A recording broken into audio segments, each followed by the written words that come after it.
Hello my dear viewers and sweet subscribers, good evening to you all. ఈరోజు నేను ఒక మంచి మధురమైన జ్ఞాపకాన్ని మీతో పంచుకోవాలనుకుంటున్నాను. అది ఒక తీర్థయాత్రకు సంబంధించి అనమాట. భగవంతుని పట్ల మనకి భక్తి ఏ విధంగా ఉండాలి, లేకపోతే ఉండడం వల్ల మనం ఎంత ఆనందాన్ని పొందుతాం అనేది చెప్తుందన్నమాట.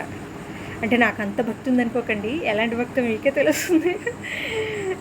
ఏమైందంటే మేమందరం మా అక్కల ఫ్యామిలీ మేము కలిసి తిరుపతి వెళ్ళాం. అక్కడ కోనేటికి దగ్గరలో మంచి మంచి పూలు ఉంటాయి. ఎప్పుడైనా మీరు చూసారండి? వెంకటేశ్వర స్వామికి చాలా అందమైన పూలు, ఎంత మధురంగా, అసలు వాటిని ముట్టుకోకుండా ఉండలేము, సరికదా కొయ్యకుండా అస్సలే ఉండలేము. కానీ అక్కడ బోర్డు పెడేస్తారు, ఇక్కడ పూలు కొయ్యరాదు, పూలన్నీ స్వామివారికే అని రాసి ఉంటుంది.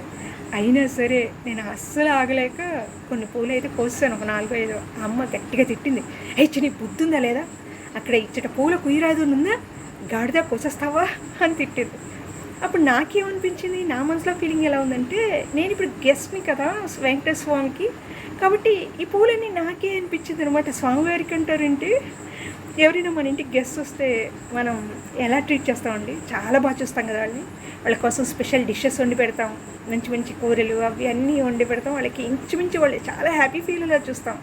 అంత అఫెక్షన్ కదండి. మనకు ఎవరైనా గెస్ట్ వచ్చారంటే ఇంకా వాళ్ళని చాలా ఆప్యాయంగా, చాలా ఇదిగా అన్నీ ఇచ్చి పంపిస్తాం కదా.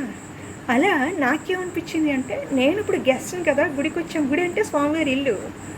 సో మన ఇంట్లో అయితే దేవుడికి అన్ని పూలు పెట్టి సకల మర్యాదలు చేసి పూజ అన్నీ చేస్తాం.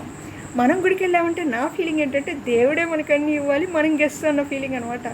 సో పూలు కోసేసి అమ్మతో ఇదే అన్నాను, నేను ఇప్పుడు గెస్ట్ని, మనందరం గుడికి వచ్చాం కాబట్టి మనం గెస్ట్ అవుతాం, కాబట్టి పూలన్నీ స్వామివారికి ఇంటి మనం కోసుకొచ్చి ఏం కాదని. అప్పుడు అమ్మని, నీ ఎవడో ఒకటి గట్టిగా 4 తిట్లు తిడితే కానీ అప్పుడు బుద్ధి రాదు అంది. సరే అది చూద్దామని ఆ పూలు అలాగే పట్టుకొని చేత్తో తిరిగాను. కానీ ఎవరు ఏమీ లేదు. ఆఖరికి దర్శనానికి కూడా అలాగే వెళ్ళాం. అక్కడ విచిత్రం ఏంటంటే, ఆ దర్శనం అయిన తర్వాత పెద్ద మాల, పూలమాల ఒకటి పూజారి గారు నాకు ఇచ్చారనమాట. నేను మా చంటికి, ఆకకి అందరికీ చూపించి గర్వంగా చూసాను ఎంత పెద్ద పూలమాల అని చాలా హ్యాపీ ఫీల్ అయ్యాను. ఆ తర్వాత అక్కడ చక్ర తీర్థంలో కనిపించిన ప్రతి తీర్థంలో మునిగేస్తూ ఉండేదాన్ని. అక్కడ ఒక వృద్ధ దంపతులు వచ్చి, నాకు నీళ్ళలో మునగడం సరిగ్గా రావట్లేదు, వాళ్ళు నా ముక్కు చెవులన్నీ మూసి పూర్తిగా నీటిలో మునిగించి లేపారన్నమాట. అదొక మంచి మధురానుభూతి. ఇక్కడతో నీ పాపాలని పోయాయి పో అన్నారు అనమాట. అబ్బా, ఏం అదృష్టం అనిపించింది. నిజంగా మన తప్పులన్నీ క్షమించేసి పోయినాయి అని ఎవరైనా చెప్తే భలే హ్యాపీగా అనిపిస్తుంది కదండి. అమ్మ నాన్నగారిని సరిగ్గా చూసుకోలేదన్న ఫీలింగ్, లేకపోతే ఏమైనా తప్పులు చేస్తాం, అమ్మని ఎదిరించేసాం, ఇలాంటి ఫీలింగ్స్ అన్నీ ఉంటాయి నాకు.